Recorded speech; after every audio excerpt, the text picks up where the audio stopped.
Hey everybody, how's it going? My name is Brendan and welcome back to the channel. And today I'm going to be explaining everything that you need to know about Cardano, because if you clicked on this video, you're probably asking yourself, is Cardano worth the hype? How high can this really go? And is there any kind of real world application for something like Cardano? Because as it takes over the third largest cryptocurrency by market cap, we have seen a tremendous and even parabolic run up in the price of Cardano for the second time this year. So I'm going to go and kind of break down everything that's been happening on Cardano, where all the hype's coming from, and is it actually worth putting your hard-earned money into it? So if that sounds interesting at all, make sure you stick around for the entire length of the video, as there will be important information discussed the entire way through. But that being said, let's go ahead and break this one down.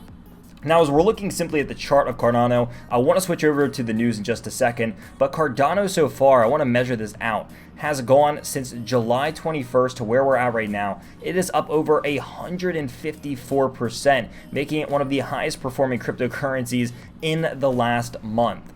Now, with Cardano doing this, there's a lot of kind of red flags from people saying, is this really worth the hype? Is this just Wall Street bets? How is this actually possible for something to go up so drastically, so fast? Now, first of all, Cardano's been around for a while, but they have a lot coming out that I think that we need to talk about. Now, I covered this in a previous video, but Cardano's actually set to launch their smart contracts by September. Now, there was all sorts of rumors that this wasn't going to come towards 2025. What does this actually mean? And what even is a smart contract? Now, a smart contract will allow Cardano to work with decentralized applications, much like the Ethereum blockchain or the Tron or the EOS blockchain, making it one of the lead competitors. The advantage here is that Cardano should be cheaper, faster, and more eco-friendly, which is what a lot of people are excited about. I think most notably Elon Musk was potentially looking at this as a replacement for some of his payment methods, or using Cardano to build something. Again, that was never confirmed, but I think that's where a lot of this hype really started from. And as this hype was building, it was really kind of the perfect storm, because Cardano was doing a lot of things in the background. So if Cardano does really launch their smart contracts by September, this could be obviously very big. And with them announcing this news, people are expecting that Cardano will have thousands of DApps in 2021. Now, to break this down just a little bit more, Ethereum has about 2,000 DApps built on top of it. If you're not familiar with what a DApp is, it stands for a decentralized application, and they work, I would say, hand in hand with smart contracts. Now, many of these aren't active anymore, and same thing with EOS and Tron. They have about 750 decentralized applications built on top of them. But again, many of these are not active anymore.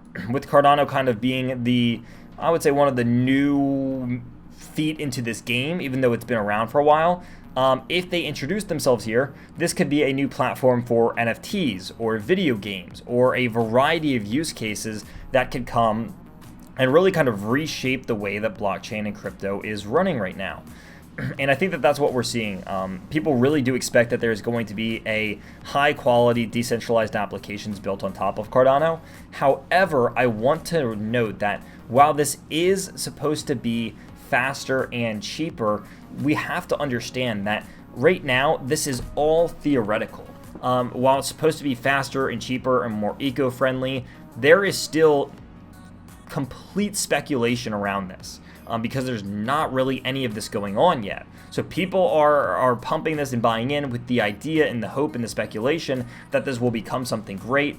And so there's kind of the argument, what is better? Is the most advanced cryptocurrency always the best option, or is it the one that has the most infrastructure built on it? Because right now, the most infrastructure is definitely built on Ethereum, and I'm going to talk about this probably in one of my next videos, but there is kind of this battle of Ethereum versus Cardano, and there's a lot that goes into that. So we'll save that for another video. But on top of everything else here, Cardano plans to build a national ID blockchain system in Ethiopia.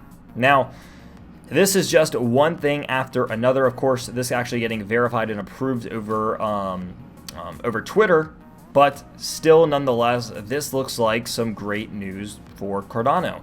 We are seeing cryptocurrencies get used more and more with second and third world countries. And I think that this is a really good thing, because as the second and third world countries validate the use of cryptocurrencies as a whole, whether that is Bitcoin or Ethereum or Cardano or whatever it is, it ultimately helps out the entire space. So this is really big news.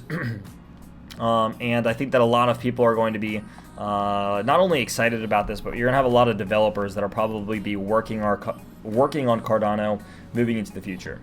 Now, this does most recently, I would say actually yesterday, Cardano reached the highest price point that it has ever been in its history, breaking its all-time high from, when was this, like middle of May this year, so just a couple of months ago. But Cardano continuing to pump for a monumental year so far to a new high of $2 and nearly 70 cents. Now, I made a video a couple weeks ago on Cardano, why I was bullish on it, and why it was, again, one of my favorite cryptocurrencies. So is there still kind of an opportunity to buy in? I would argue yes.